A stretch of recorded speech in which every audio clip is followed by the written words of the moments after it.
அத்தை அத்தை, வர்ஷினி சின்ன பொண்ணு, அவளுக்கு என்ன தெரியும்? ஏதோ ஒரு வேகத்துல அவனை லவ் பண்றேன்னு சொல்லிட்டா.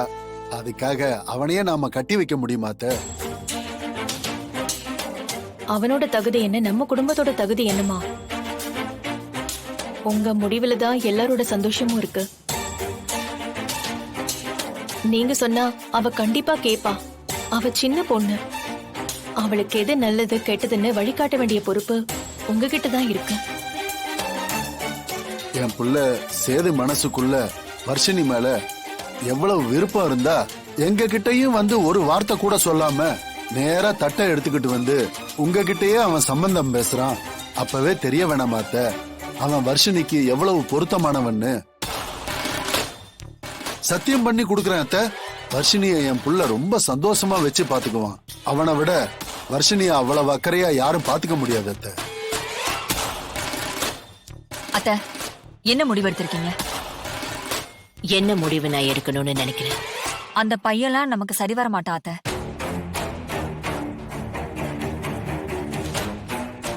என் அண்ணன் பையன் சேது நம்ம வீட்டுல வளர்ந்தவன், அவனை நம்பி கொடுக்கலாம். என் பொண்ண சேது நல்லா பாத்துப்பான். நாளைக்கே ஏதாவது சண்டை சச்சரவு வம்பு தும்புன்னு வந்தா நம்மெல்லாம் இருந்து பேசி சரி பண்ணிக்கலாம் அத்த. இதே அந்நியத்துல எல்லாம் கொடுத்தா அந்த மாதிரி நம்மளால எதுவும் பண்ண முடியாது அத்த.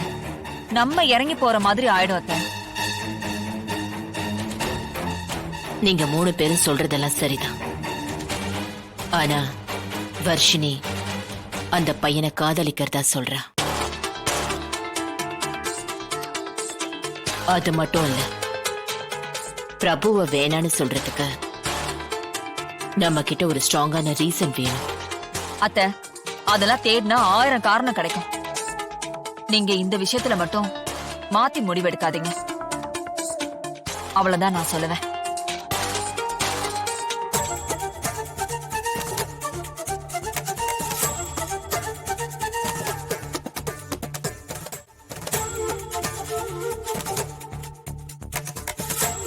ஜனமா, உட்காரு.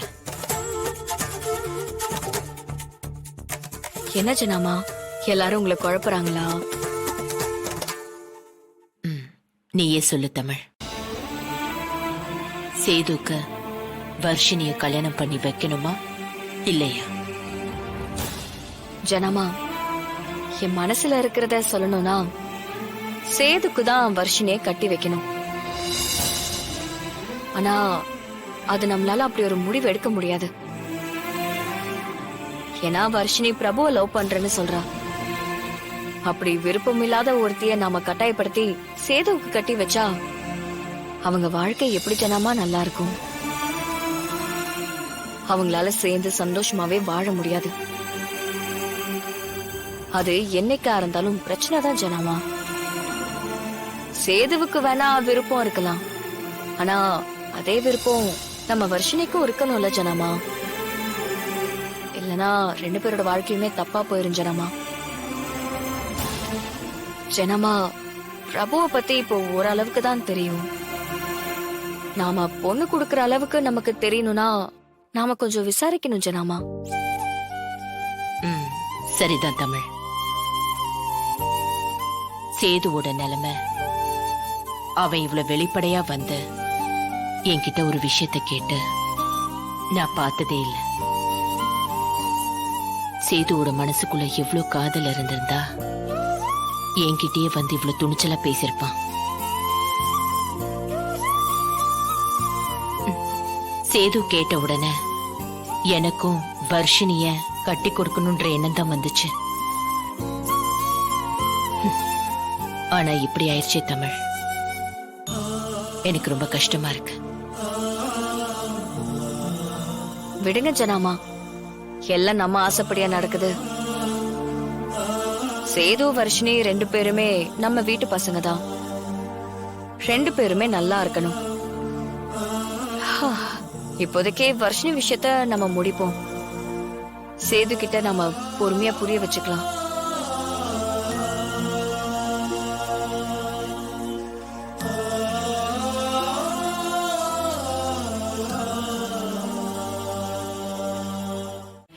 தமிழ் தானே எல்லாத்துக்கும் காரணம்.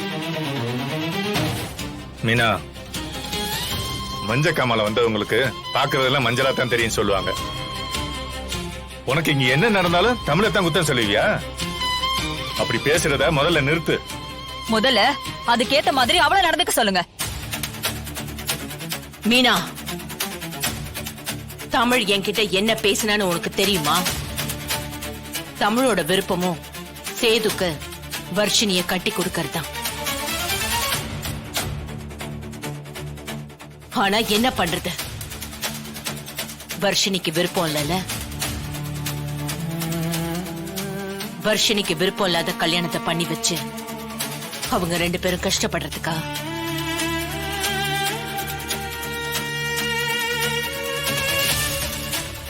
இப்பவும் சொல்றேன், பிரபு தப்பான பையனா இருந்து அந்த குடும்பம் நம்ம குடும்பத்துக்கு சரியான குடும்பமா இல்லனா நானே வர்ஷினிய கட்டாயப்படுத்தி சேதுக்கு கட்டி வச்சிருப்பேன்.